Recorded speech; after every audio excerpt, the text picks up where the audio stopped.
Hola, hola, hola. Continuamos con el punto 5 del tema de la piridina. En él vamos a ver la litiación. La litiación es la reacción que genera un reactivo, un órgano metálico, sobre el anillo piridina.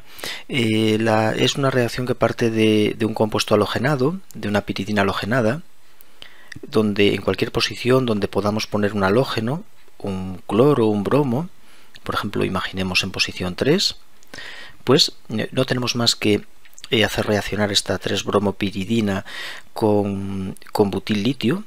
Butil litio tiene que estar disuelto, por supuesto, en éter para que no se descomponga. La presencia de agua o alcoholes no es viable y incluso conviene una atmósfera inerte. La humedad del aire, el dióxido de carbono del aire también afectan a este órgano metálico, y la temperatura tiene que ser baja, de 78 grados, para evitar su reacción nucleófila. Es un buen nucleófilo y es capaz de atacar y adicionarse a la posición 2 o 6 de la piridina. Para evitar eso vamos a bajar la temperatura. El resultado es una reacción en la que se produce un intercambio entre el litio y el bromo. El bromo se cambia por el litio y como subproducto obtenemos el bromuro de butilo. BVR es 1-bromobutano. Bueno, por no dejarlo a medias, voy a indicar a tratar de explicar un detalle de esta reacción. Se precisan dos equivalentes de butil-litio y voy a explicar en un momento el por qué hacen falta dos equivalentes. Si ponemos un solo equivalente, ocurre esto que vemos aquí, y el órgano metálico de litio se va a descomponer atacando al subproducto que nos queda en el medio, que es el 1-bromobutano. El órgano metálico es muy básico y probablemente arranque este hidrógeno desplazando el bromo, haciendo una eliminación, y va a formar un alqueno. Por tanto, al arrancar el hidrógeno se vuelve a protonar la piridina y obtenemos una piridina. Perdemos nuestro reactivo organometálico. Bien, ¿cómo hacemos para evitar el problema?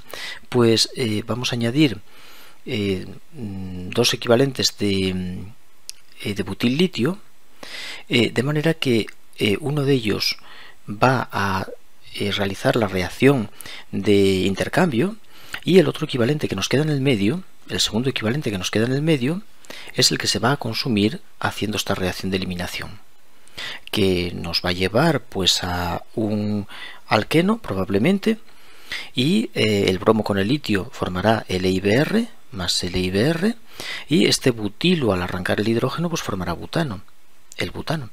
De manera que estos serían los subproductos de la reacción. Esto muchas veces no se especifica, incluso los dos equivalentes es muy habitual pues ver que no aparecen, pero si somos rigurosos, la reacción de litiación precisa de dos equivalentes de butil-litio. Uno es el que litia, hace el intercambio litio-bromo, y el otro equivalente es para eliminar el subproducto. Este 1-bromo-butano lo podemos eliminar con el butil-litio que nos queda en el medio, con el segundo equivalente.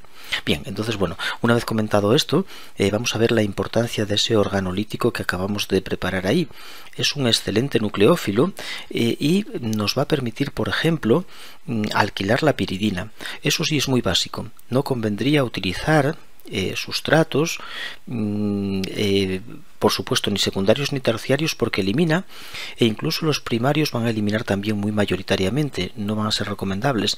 Por tanto, la reacción se restringe a alcoalcanos de metilo, bromuros de metilo, tosilatos de metilo o yoduros de metilo, o incluso podemos trabajar también con los bromuros de alilo y de bromuros de alilo. Pueden ser buenos reactivos, o de bencilo. Bromuros de alilo, de bencilo, sí podrían ser reactivos adecuados, pues bueno, para añadir cadenas carbonadas a esa posición 3 de la molécula, pero nunca bueno, sustratos secundarios o terciarios o incluso primarios, porque eliminarán. De todas maneras, la reactividad más interesante de esta piridina litiada, de esta piridina litiada en 3, es su reacción, por ejemplo, con carbonilos, con aldehídos o cetonas. Imaginemos la reacción con la propanona. El ataque del organolítico al carbonilo de la propanona, pasando la carga hacia el oxígeno, permite aportar en esa posición 3 del anillo pues una cadena con 3 carbonos y un oxígeno, es decir, formamos un alcohol. Nos hace falta una etapa de agua ácida, protones agua, clorhídrico acuoso, para que el oxígeno se protone, y ahí podemos ver cómo somos capaces, o bueno, ya lo vemos desde estos ejemplos, de alquilar la piridina. La piridina no nos da reacciones de Friedel-Crafts, pero sí que podemos añadir cadenas carbonadas a través del organolítico. En este caso en la posición 3. ¿Qué otros electrófilos podemos colocar introducir en el anillo piridina gracias a la litiación? Pues por ejemplo, también podemos atacar a epóxidos, oxaciclopropanos. Si hubiera sustitución, el ataque iría al carbono menos sustituido, por supuesto disuelto en éter, y el ataque a un órgano metálico, perdón, a un epóxido, nos lo abre y nos va a aportar esta cadena al anillo con un oxígeno en el extremo que en una etapa de clorhídrico agua pues nos conduce a un alcohol, la típica cadena que aportan los epóxidos. Podemos incluso formar ácidos carboxílicos por ataque al dióxido de carbono. Este organolítico es capaz de atacar al dióxido de carbono.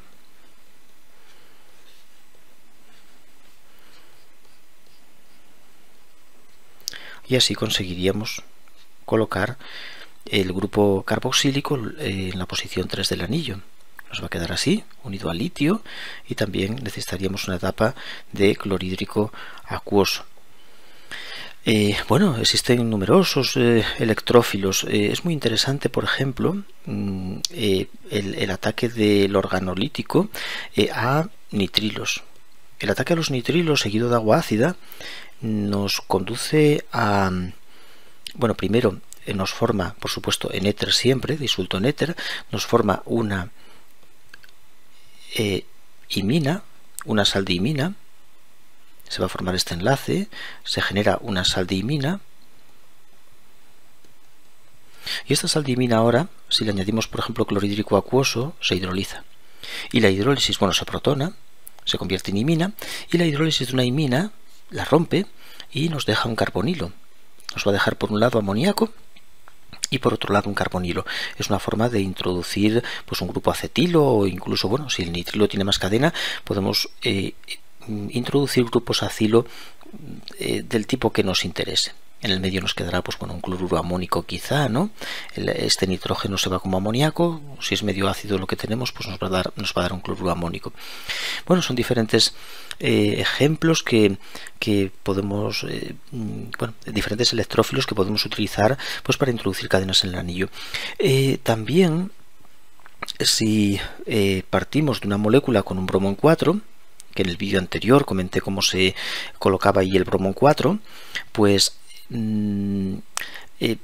también lo podemos litiar, butil-litio, 2 equivalentes, en éter, menos 78 grados para anular la capacidad nucleófila del órgano metálico, y ahí obtendríamos pues esta piridina litiada en 4 que puede atacar a diferentes compuestos. Por ejemplo, un alfa-beta insaturado, que antes no lo pinté, hay que tener cuidado con él porque el organolítico va al carbonilo, no da adición 1,4 o 1,2. Hay que recordar de la orgánica básica ese detalle, y esto nos permite aportar pues esa cadena. Nos va a dejar una cadena como esta, unida a la posición 4 del anillo, y ahora con agua ácida, clorhídrico acuoso, pues obtenemos el producto, protonamos el oxígeno y obtenemos el producto.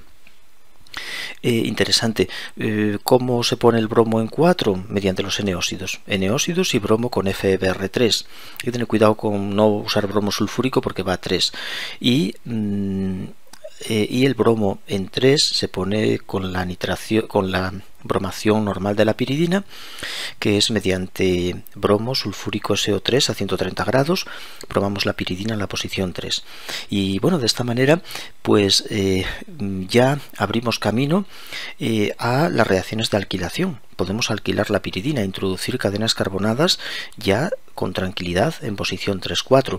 Aún tenemos muy abandonada la posición 2, es cierto, en la posición 2 no podemos poner nada. Si te fijas en los vídeos que llevo hechos, siempre hemos colocado grupos en 3, 4, en 2 no, y llega el turno a la posición 2 en el siguiente vídeo. Cómo colocar diferentes grupos en 2, lo vemos en el próximo vídeo.